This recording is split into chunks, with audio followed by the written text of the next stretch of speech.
सभी बच्चों को मेरा प्रणाम। आज की 8वीं कक्षा हिंदी ऑनलाइन क्लास के लिए आप सभी का स्वागत है। चलिए बच्चों, आज हम पढ़ेंगे पद्य। इस पद्य का नाम है शिक्षा। पहले आप बताओ शिक्षा का मतलब क्या है, यानी कि शिक्षा का मीनिंग। शिक्षा बोल तो क्या है, उसका मीनिंग अंग्रेजी में एजुकेशन है या नहीं। आप सब लोग घर बैठकर शिक्षा पा सकते हैं क्या? पर बचपन से जब आप पैदा होने के बाद आपकी माँ पहले आपकी माँ ही आपकी पहली गुरु है। जब आप पैदा होने के बाद आपको खाना पीना चलना ये सब किसने सिखाता, कौन सिखाता है? माँ सिखाती है नहीं। तो आपकी पहली गुरु कौन है? माँ। तो आप पहले स्कूल को आने से पहले आपकी शिक्षा कहाँ पर मिलती है? घर पर ही मिलती है। घर पर ही बैठ कर ही पूरी शिक्षा पा सकते, कुछ शिक्षा पा सकते हैं। जो पहले की शिक्षा होती है आपकी माँ से मिलती है। दूसरी शिक्षा यानी कि एजुकेशन, ये कहाँ पर मिलती है आपको? स्कूल्स और कॉलेजेस में मिलती है। तो आप घर बैठ कर पढ़ सकते हो क्या? नहीं। तो आप ना शिक्षा पद्य पढ़ेंगे। पहले आप कवि परिचय देखेंगे। पद्य शिक्षा। कवि परिचय। कवि का नाम ठाकुर गोपाल शरण सिंह।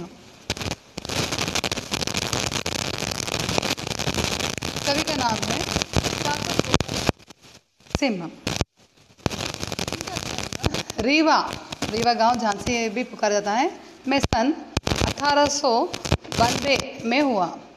इनके पिता का नाम ठाकुर जगत बहादुर सिंह और इनकी माता का नाम प्रभाराज कुंवारी था। सरस्वती पत्रिका में इनकी कविताएं छपने लगी में उसमें आने लगी। कविताएं पत्रिका यानी कि न्यूज़पेपर में इनकी कविताएं आने लगी। जगदलोक इनका महाकाव्य है। काव्य के कुछ नाम हैं सुमन, संचिता, ग्रामिका इत्यादि आदि। इनका देहांत सन 1960 में हुआ। तो बच्चों हम अब की तरफ जाएंगे।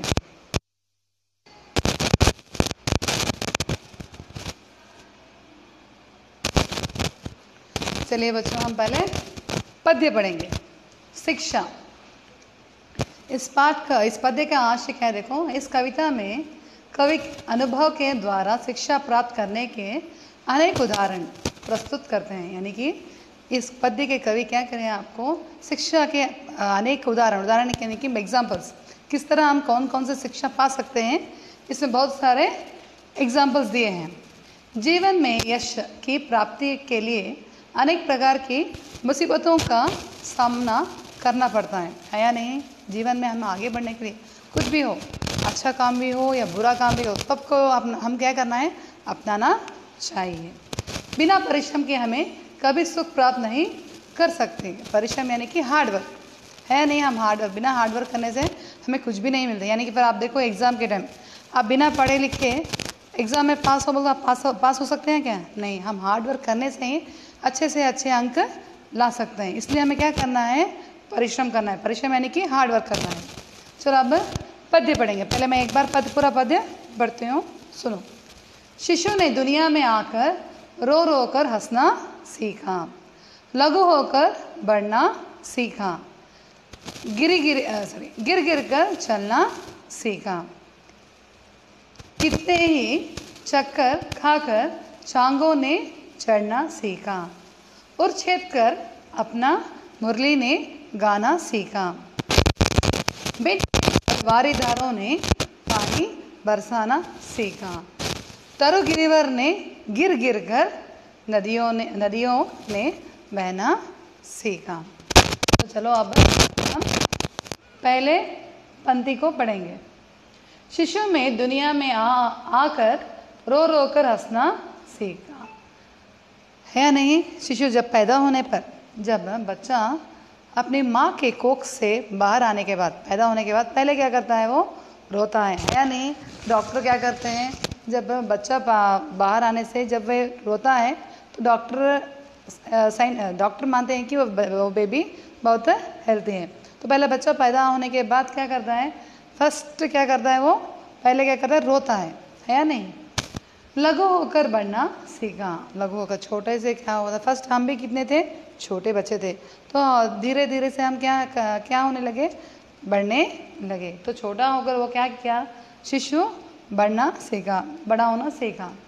गिर गिर कर चलना सीखा। तो आप भी क्या करते हो, एक ही बार जब आप छोटे बच्चे होते हो आपको फर्स्ट क्या करना है, बच्चा क्या करता है, लेंगना सीखता है, यानी ट्रैवलिंग है या नहीं।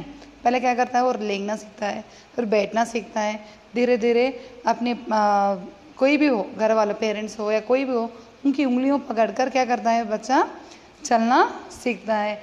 या फिर दीवार यानी कि वॉल को पकड़कर, दीवार को पकड़कर चलना सीखता है। तो एक ही बार सीखता है या क्या, नहीं, वह क्या करता है, प्रयत्न करता है। प्रयत्न करते समय क्या होता है, गिरता है, उड़ता है, रोता है, इस तरह का प्रयत्न, बिना हार्ड वर्क के कुछ भी हम नहीं कर सकते हैं। तो क्या करता है, शिशु गिर गिर कर चलना सीखता है। फॉर एग्जाम्पल आप भी देखो, आपको बाइक या साइकिल चलाने को मन है, तो आप क्या करते हो, एक ही बार बैठते हो सीधा सर जाते हो क्या, नहीं, तो आप क्या करते हो, उस पर किस तरह से बैठना है, सीखना है, किस तरह से पकड़ना है, सभी सीख कर, तो एक ही बार आपको भी चलाने नहीं आता, तो आप भी कुछ समय क्या होता है, गिरते हो, उड़ते हो, इस तरह का अनुभव भी आपको मिलता है।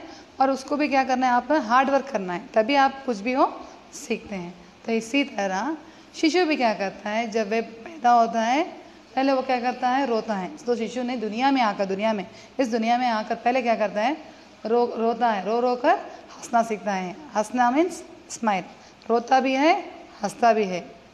लघु होगा, छोटे से बड़ा हो जाता है और गिर गिर कर चलना सीखता है। चलिए बच्चों, अब हम दूसरी पंक्ति पढ़ेंगे। कितने चक्कर खाकर टांगों ने चढ़ना सीखा,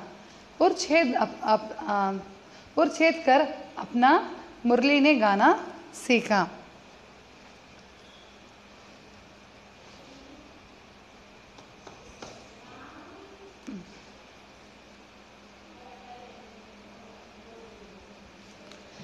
कितने ही चक्कर खाकर चांगों ने चढ़ना सीखा। तो यहाँ पर क्या होता है, पतंग, चांग मीन्स पतंग, क्या करते हैं आप भी जब पतंग उड़ाते हो तो क्या होता है, पहले एक ही बार वो ऊपर उड़ जाता है क्या, नहीं, चक्कर खाता है। कोई क्या करता है, अपने धागों से उसको काट देता है। तो इसी तरह आपको भी क्या करता है, किस तरह से उसको पतंग उड़ाना है, चक्कर खा कर में, यानी कि हार्ड वर्क करके कुछ ना कुछ कर उस पतंग को उड़ाना सीखता है। चढ़ना सीखा, पतंग क्या करता है, धीरे धीरे से ऊपर उड़ना सीखा। उड़छेद कर अपना मुरली ने गाना सीखा। देखो ये मुरली है, फ्लूट, अंग्रेजी में हम क्या कहते हैं उसको, फ्लूट। यहाँ पर देखो सुराख है या नहीं, छेद है या नहीं। तो इसी तरह उड़छेद कर अपना मुरली ने गाना सीखा। उस फ्लूट के होल्स है ना, यहाँ पर देखो ये फ्लूट है, उस फ्लूट के होल्स हैं, तो उसी में आप क्या करते हो, आवाज़ आती है, उसी से हमें क्या आती है, आवाज़ आती है, उस छेद से ही। तो क्या होता है, यहाँ पर मुरली क्या करता है, उड़छेद कर अपना मुरली ने गाना सीखा। इस छेद से हमें मुरली क्या करती है, स्वर देती है, गाना देती है। कितने ही चक्कर खाकर चांगों ने चढ़ना सीखा। कितने ही चक्कर खाकर, यानी कि पतंग बहुत सारा प्रयत्न हम उड़ाते समय क्या करते हैं, बहुत सारे चक्कर, यानी दूसरे क्या व्यक्ति क्या करते हैं, दूसरे लोग क्या करते हैं, उस पतंग को काटने के लिए अपने धागों से काटते हैं। वो बहुत सारे चक्कर खाकर एट लास्ट क्या होता है, पतंग उड़ना सीखा है।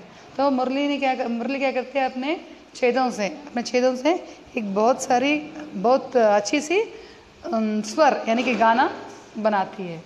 चलिए बच्चों, हम तीसरा पंक्ति पढ़ेंगे। मिट मिट कर वारीदारों ने पानी बरसाना सीखा। यानी कि वारीदारों यानी कि क्लाउड्स, हम क्या कहते हैं, बादल कहते हैं ना। तो क्या करते हैं, जब पानी यानी कि बारिश आती है तो पहले क्या होते हैं, बादल बरसाते हैं, तो वहाँ से ही हमें क्या मिलती है, बारिश आती है नहीं। तो मिट मिट कर जब क्लाउड्स बनते हैं तो वहाँ से बादल बनते हैं, वहाँ से हमें पानी आता है, यानी कि बारिश होती है। पानी बरसाना सीखा।